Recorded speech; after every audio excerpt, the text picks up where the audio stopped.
महाराज जी के आज के विशेषांक में रक्षा सूत्र परिवार के सभी सदस्यों का हार्दिक स्वागत है।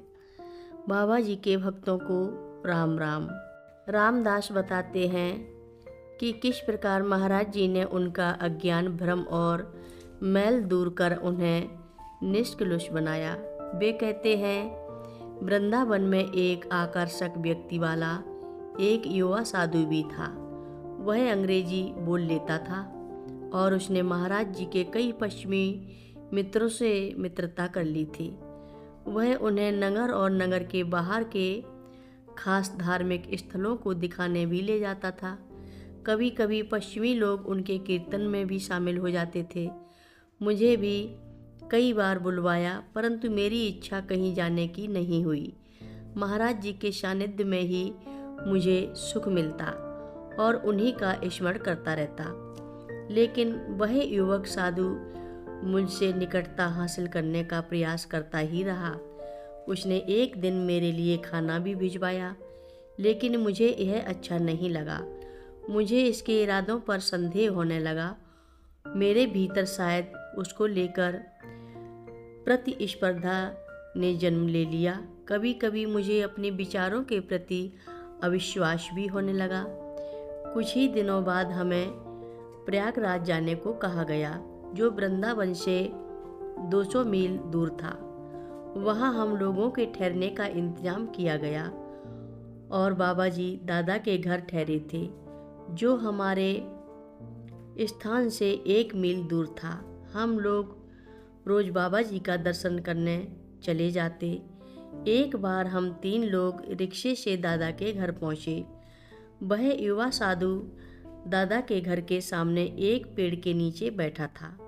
हम में से 2 लोग उसे देखते ही रिक्शे से कूदकर उसकी ओर भागे। मैं रिक्शे वाले को भाड़ा देने के बाद गेट के अंदर घुसा। मुझे देखते ही वह साधु खड़ा हो गया। हमने एक दूसरे को प्रणाम किया। मैं सोचने लगा, यदि वह साधु महाराज जी के दर्शन के लिए आया है तो अन्य भक्तों के साथ अंदर क्यों नहीं गया। हो सकता है उसका संबंध उस पंथ से हो जो घरों में जाने की इजाज़त नहीं देते, या वह अंदर बुलाए जाने की प्रतीक्षा कर रहे हों। मैं पूरी तरह उसकी उपेक्षा करके या उसे अकेले छोड़कर अंदर नहीं जा सकता था, लेकिन उसकी शुद्धता के बारे में मेरे अंदर के अविश्वास ने मुझे उसे अंदर ले जाने के लिए कहने से रोक दिया। हम दोनों अनिर्णय की स्थिति में पड़े हुए एक दूसरे को देखते ही रहे। एक भारतीय भक्त अंदर से आया और आदर भाव के साथ उसे महाराज जी के पास ले गया। मेरे मन में आया कि वह साधु वास्तव में शुद्ध था और मैं अपनी अशुद्धता के कारण ही मौन रह गया। अतः मैं लोगों की नजरें बचाकर घर में गया। सामने के कमरे में बैठकर बुझे मन से अन्य लोगों के साथ कीर्तन करने लगा। मुझे वह साधु कहीं नहीं दिखाई दिया। कुछ ही देर बाद मैंने उसे कीर्तन करने वालों के साथ कीर्तन करते हुए देखा, किंतु थोड़ी देर बाद वह लापता हो गया। अब मैं अपराध बोध से ग्रसित हो गया, ना कि उसकी शुद्धता के बारे में मैंने संदेह किया। कुछ समय बाद मुझे रसोई घर में बुलाया गया, जहां महाराज जी भक्तों से घिरे बैठे थे। मैं महाराज जी के चरणों पर गिर पड़ा और उन्होंने मेरे सिर पर हाथ थपथपाया। कहने लगे, रामदास अच्छा बोल लेता है, वह एक अच्छा व्याख्याता है, परंतु वह लोगों को समझ नहीं पाता है। महाराज जी के कथन का अनुवाद करके मुझे समझाया गया और मुझे महसूस हुआ कि गेट के बाहर जो घटना हुई थी उसकी चर्चा अवश्य होगी। महाराज जी ने यह बात कई बार दोहराई। उनकी बात से हर कोई सहमत था और मेरी ओर करुणा की दृष्टि से देखने लगा। मैं भी बाबा जी की बात से पूरी तरह सहमत हो गया। बाबा जी ने फिर कहा, हाँ, वह आदमियों को समझ नहीं पाता। उस साधु को वह अंदर ले आता। वह आदमी पवित्र नहीं है वही अपने भक्तों से वस्तुओं की इच्छा रखता है।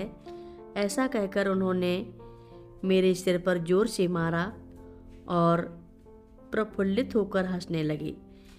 मेरा सिर घूमने लगा और अपराध भावना, आत्मसंदेह तथा आत्मग्लानि के बादलों को भेद करके ज्ञान का तेज सूरज तत्काल उदित हो गया। महाराज जी उत्कृष्ट शैली और अनुकरणीय तरीके से कह रहे थे, इस बार तूने सही किया। वे मुझे अपने हृदय पर विश्वास करने की शिक्षा दे रहे थे। हर रोज महाराज जी की कथाएं सुनने के लिए सभी भक्तों का धन्यवाद।